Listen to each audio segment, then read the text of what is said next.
Good morning, my dear students and faculty members who are watching this video of on YouTube channel of Government Bangalore College Didwana.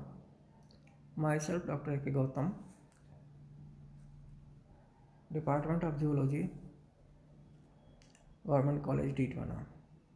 छात्रों, आज मैं आपसे BSc second year geology के second paper, जो कि हालांकि मेरे assign नहीं है, मैं इस पेपर को नहीं पढ़ाता हूँ, दूसरे प्रोफेसर पढ़ाते हैं, परंतु फिर भी मैं अपनी ओर से कुछ इम्पोर्टेंट क्वेश्चंस आपके साथ शेयर करना चाह रहा हूँ, जो कि फिजियोलॉजी और बायोकेमिस्ट्री वाले पेपर से संबंधित हैं। और यह विषय महर्षि दयानंद सरस्वती विश्वविद्यालय अजमेर से ताल्लुक़ रखता है। ये शॉर्ट आंसर टाइप क्वेश्चंस हैं, जिनके आंसर आपके साथ शेयर कर रहा हूँ। पहला क्वेश्चन है, परासरण दाब को समझाइए। परासरण दाब को समझाइए। उत्तर है इसका,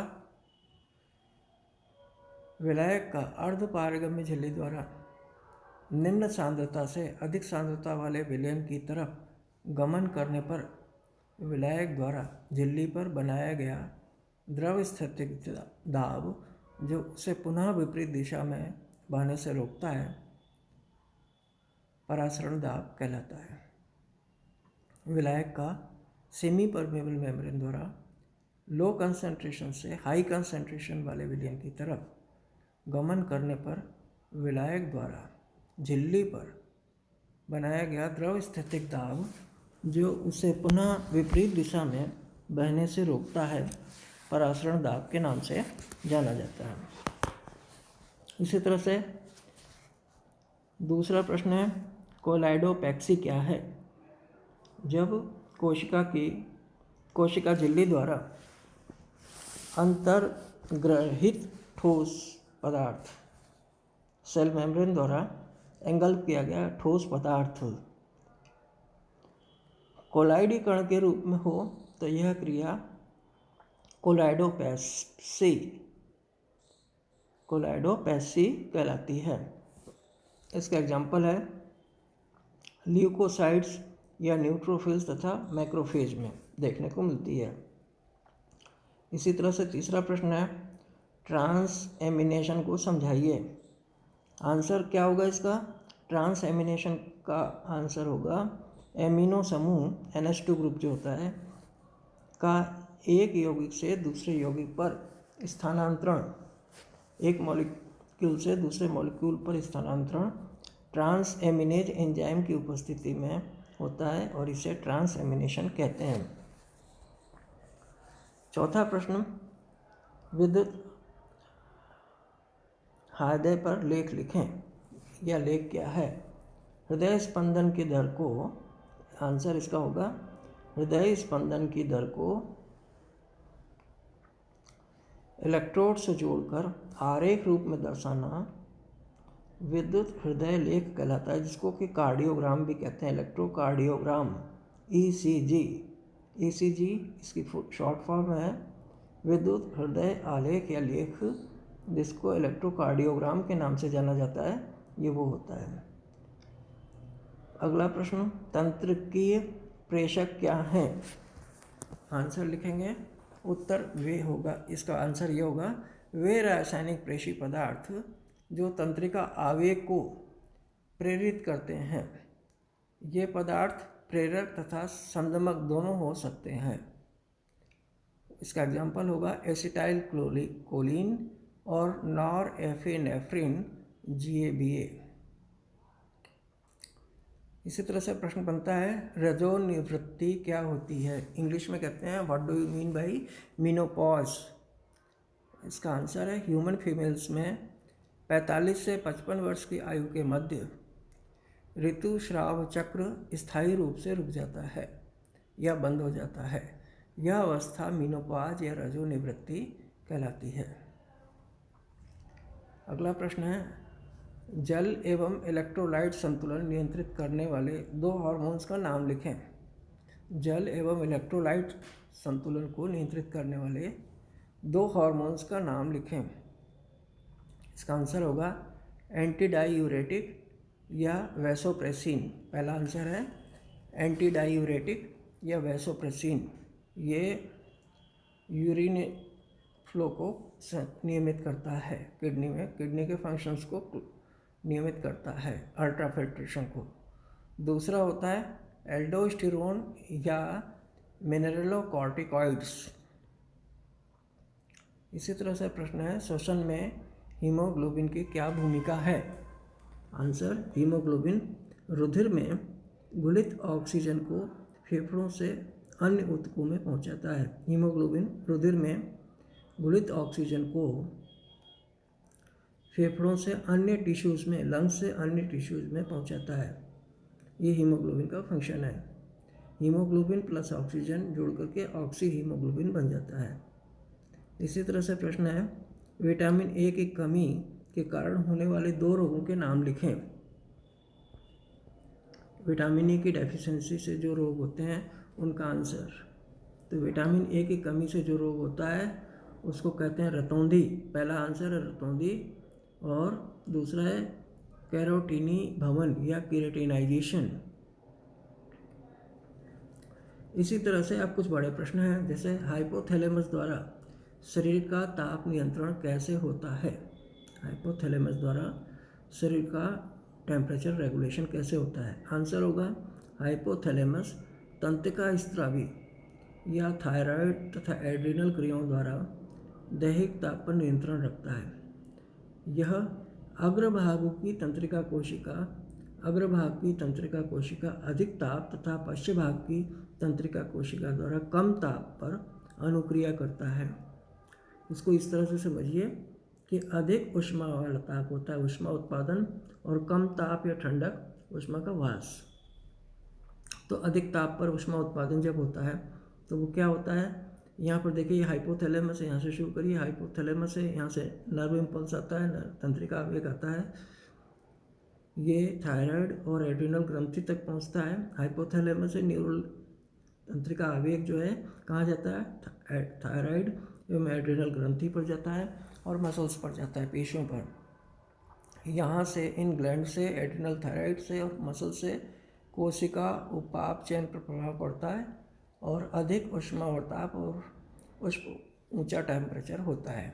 इसी तरह से कम करने के लिए कम ताप या ठंडक ऊष्मा का वास होने पर क्या होता है, श्वेत ग्रंथियाँ होती हैं, वो उन श्वेत ग्रंथियों से श्वेत का निर्माण होता है और उससे टेम्परेचर कम हो जाता है। जब वाष्पन होता है शरीर से पसीने का, प्रस्वेदन का, तो उससे टेम्परेचर शरीर का रेगुलेट हो जाता है, कम हो जाता है। तो ये इसका ऐसे कंट्रोल होता है। इसी तरह से प्रश्न बनता है आंत्र में वसा का अवशोषण कैसे होता है। आंसर लिखिएगा, वसा जो होती है लाइपेज एंजाइम की उपस्थिति में ग्लिसरॉल या ट्राइग्लिसराइड्स या मोनोग्लिसराइड्स या फैटी एसिड्स ये इसमें काम करते हैं, और ग्लिसरॉल पानी में घुलनशील होने के कारण सरलता से अवशोषित हो जाता है, और इसी तरह से फैटी एसिड्स जो होते हैं कम अनुसार जलस्नेही होते हैं और आंत में उपस्थित अग्र योजनी शिरा की वाहिनियों द्वारा अवशोषित हो जाते हैं और अधिक अणुभार मतलब जल विरोधी सक्रिय परिवहन द्वारा रसांकुर द्वारा अवशोषित हो जाते हैं।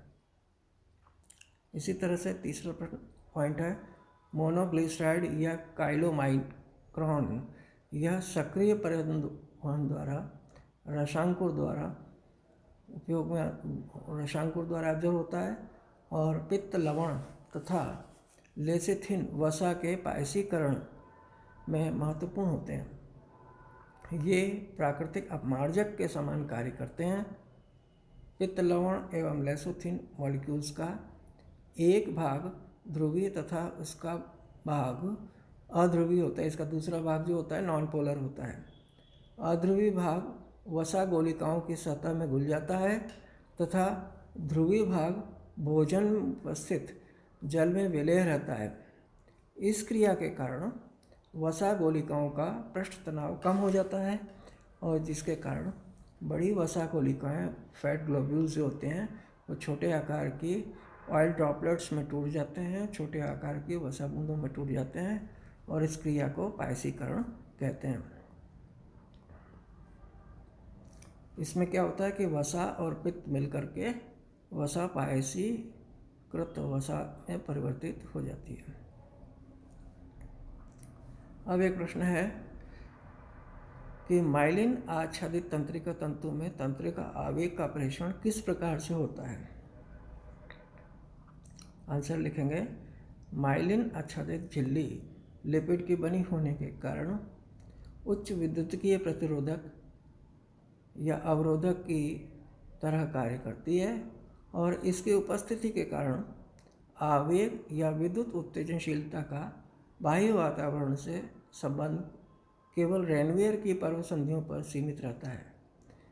माइलिन आच्छादित पर्व पर विद्युत आवेग का संचरण नहीं होता और इस तरह तंत्रिका आवेग एक सर्वसंधि से दूसरी सर्वसंधि पर उछल कर या नृत्य करता हुआ जाता है, जबकि माइलिन रहित तंतुओं में यह सतत तरंग के रूप में जाता है। इस प्रकार होने वाले इम्पल्स के प्रेषण को, ट्रांसमिशन को वॉल्गी चलन भी कहते हैं। माइलिन आच्छादित तंत्रिका आवेग की गति को तेज करता है तथा संलग्न तंतुओं पर आवेग क्षय को रोकता है।